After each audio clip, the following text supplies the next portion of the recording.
Ooh-wee!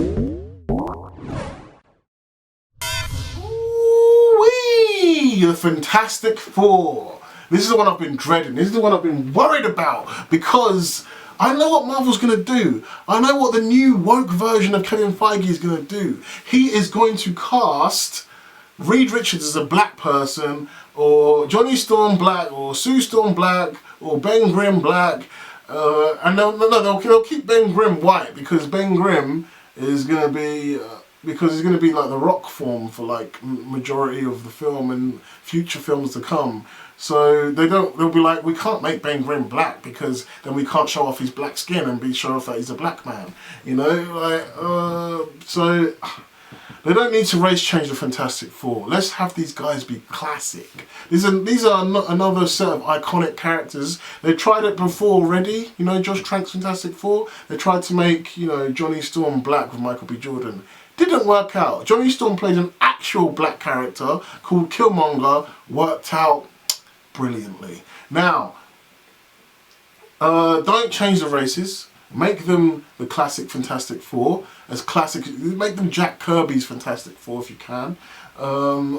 This could be really exciting. I want to see Johnny Storm and Peter Parker have some kind of rivalry or banter like they do in the comic books. Like, I read the original comics, Spider-Man comics, and Peter has so much banter and rivalry in just like the first 20 or so issues of Amazing Spider-Man, and it's so much fun, like because Johnny Storm is like maybe a couple of years older than Peter, and there's so much rivalry between them. I love Stan Lee's writing back there. It's so much fun. And then they become best friends later on in the comics and stuff like that. So I really want Johnny Storm to have some kind of interaction with Spider-Man, Tom Holland's Peter Parker. Also, Black Panther was first introduced in a Fantastic Four comic. Maybe they can do a role reversal here and like maybe introduce them in a Black Panther movie, or maybe have Black Panther involved in this film somehow. Like, that would be cool. And it could lead into the Illuminati with Reed Richards and, you know, T'Challa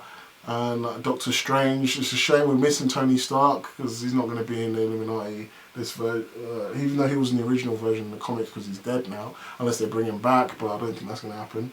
But yeah, man, I'm looking forward to the Fantastic Four film, but I'm pretty sure they're going to, you know, cast, like, they're going to change things. They're going to try and make Ben Grimm gay. They're going to make Sue Storm Indian. They're going to make Reed Richards black. They're going to make Johnny Storm trans or something.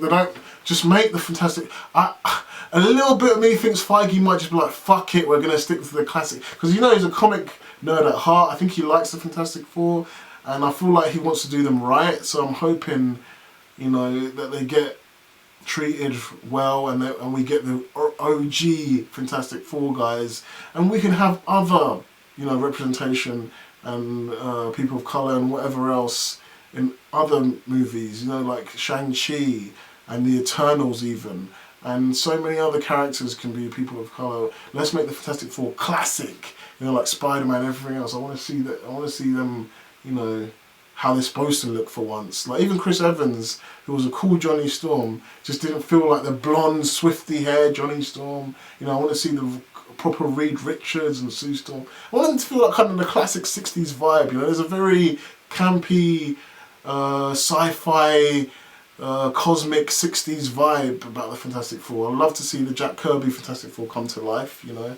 That'll be fun to see them and how they play in this MCU world. If you try and reinvent the Fantastic Four too much, we've already seen with Josh Trank's one, how they've literally tried to modernise the shit out of them. And I'm not even talking about race changes or anything like that, just the clothes they wear, how gritty and realistic they tried to make it. It just didn't work out, so I think they should just go the opposite way and make it as true to the comics as possible. I think that might be what does it. You know? Also Doctor Doom as well. Like, I don't want him to be the first bad guy, because I've done that like 2 or 3 times now. I've seen Doctor Doom, but Doctor Doom does need to be in this universe. Maybe even introduce Doctor Doom before we even get to Fantastic Four. Maybe he could be like a side villain in a Black Panther 2 film, which makes the connection to Black Panther and the Fantastic Four make more sense when their film comes out. And then we could have like Doctor Doom needs to be a recurring villain. He needs to be like Loki, but a lot bigger and just like dominate the MCU, dominate Phase 4 and 5. Doctor Doom should be a slash between Thanos and Loki.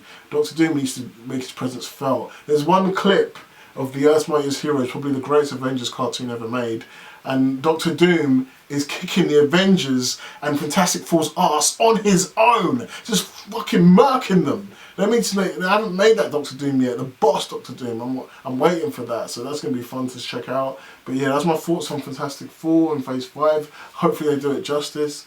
Hopefully they don't like go too far with the SJW stuff with it, and I'll be looking forward to seeing what happens with it. That's my video. If you like to, give us a like, subscribe, hit the notification bell for notifications, and I'll see you again. Peace. Just dead Nova Corps soldiers, dead Zandarian citizens. They are all on the floor, lifeless. No one can give any information except one man. A fallen but not dead Richard Rider, the hero known as Nova, gives Doctor Strange the location of the Mad Titan. He is at Nova Corps HQ, which has been turned into a shrine of some kind.